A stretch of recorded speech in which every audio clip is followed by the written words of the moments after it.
Hello dear students. तो एक और इंटरेस्टिंग क्वेश्चन के साथ हम इस वीडियो में आपके साथ मौजूद हैं। और जैसा कि हमें साफ दिखाई दे रहा है कि ये कम्युलेटिव फ्रीक्वेंसी डिस्ट्रीब्यूशन दे रखा है, क्योंकि इसमें बिलो आ रहा है। हर क्लास में बिलो आ रहा है, बिलो आता है या लेस देन आता है या ग्रेटर देन आता है। ठीक है, तो वो क्यूमुलेटिव फ्रीक्वेंसी डिस्ट्रीब्यूशन कहलाता है। आइए पहले इस क्वेश्चन को पढ़ते हैं, समझते हैं कि क्या इसमें दिया हुआ है और क्या पूछना चाह रहा है। From the following data of income distribution calculate the arithmetic mean.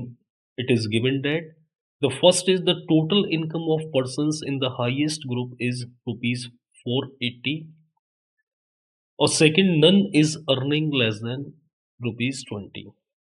तो पहली चीज तो ये कह रहा है कि भाई जो डेटा दे रखा है इनकम डिस्ट्रीब्यूशन का, इसका हमें अर्थमेटिक मीन कैलकुलेट करना है। एक चीज दे रखी है कि total income of persons in the highest group is rupees 480। तो जो हाईएस्ट ग्रुप है हमारा यानी 80 एंड एबव, इसकी जो टोटल इनकम है वो हमें दे रखी है 480। दूसरा कह रहा है कि none is earning less than rupees 20 और 20 से कम कोई भी अर्निंग नहीं है। ये दो चीजें हमें दे रखी हैं, इससे हमें पता चल रहा है, एक हिंट हमको दे रखा है। ये डेली इनकम दे रखी है below 30, below 40, below 50, below 60, below 70, below 80 and above. इसमें नंबर ऑफ पर्सन्स दे रखे हैं कि भाई ये नंबर ऑफ पर्सन्स है। ठीक है, the open class income below 30 includes persons with income less than 30, but it is given that none is earning less than 20, क्योंकि ऑलरेडी गिवन है कि कोई भी अर्निंग 20 से कम नहीं है। This class will be 20 to 30। तो पहली जो क्लास हो जाएगी वो हो जाएगी 20 to 30। This given distribution is cumulative frequency distribution. साफ साफ पता चल रहा है कि क्यूमुलेटिव फ्रीक्वेंसी डिस्ट्रीब्यूशन है ना। है तो ये कंटिन्यूस सीरीज, लेकिन कंटिन्यूस सीरीज में भी ये कैसा है, क्यूमुलेटिव फ्रीक्वेंसी डिस्ट्रीब्यूशन है, which has to be converted into ordinary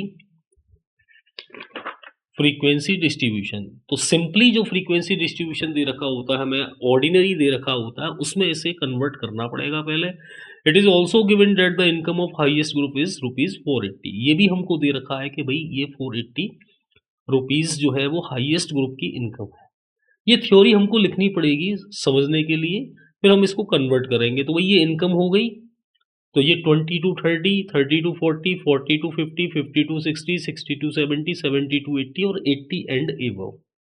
ये हमारा क्लासेस निकल के आ जाएगी। कन्वर्ट कर रहे हैं ना हम इसको ऑर्डिनरी फ्रीक्वेंसी डिस्ट्रीब्यूशन में। अब चूंकि ये जो फ्रीक्वेंसी हमको दे रखी है डेटा में, ये जो डेटा में जो फ्रीक्वेंसी दे रखी है, दरअसल ये क्या है, क्यूमुलेटिव फ्रीक्वेंसी है।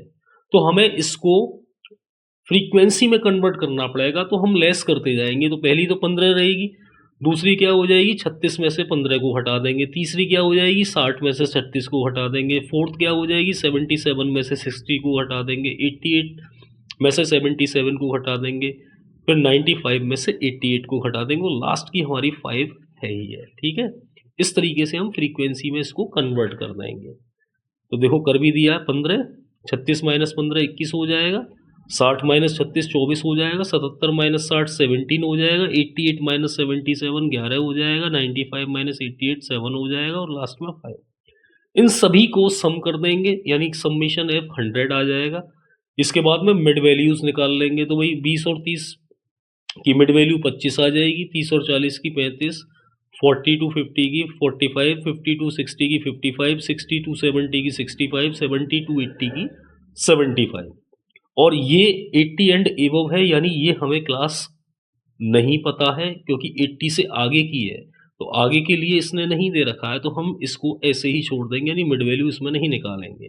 ठीक है, एफ एक्स कर देंगे, मल्टीप्लाई कर देंगे, भाई इसका मल्टीप्लाई इसमें कर देंगे, इसका इसमें मल्टीप्लाई कर देंगे, इसका मल्टीप्लाई इसमें कर देंगे, इसका इसमें, इसका इसमें। लास्ट वाले का मल्टीप्लाई नहीं करेंगे क्योंकि मिड वैल्यू है ही नहीं है इसकी, और ऑलरेडी गिवन है कि भाई हाईएस्ट ग्रुप की जो इनकम है वो 480 है, तो यहाँ डायरेक्टली हम 480 लिख लेंगे। यही इसमें इंपॉर्टेंट चीज़ थी, यही समझ लीजिएगा अच्छे तरीके से कि जो हाईएस्ट ग्रुप की जो इनकम दे रखी है वो हमें यहाँ लिखनी पड़ेगी, लास्ट वाली जो हाईएस्ट क्लास है ना वो 480 आ जाएगी। इन सभी का सम कर देंगे तो 4845 ये सम आ जाएगा। डायरेक्टली वाला फॉर्मूला लगा देंगे, डायरेक्ट मेथड वाला, एक्स बार बराबर summation F X divide by summation F, लगाने के बाद में आंसर हमारा आ जाएगा 48.45। This is our answer. I hope कि आपकी समझ में ये वीडियो अच्छे से आ गई होगी। Thank you very much for watching it. Have a good day.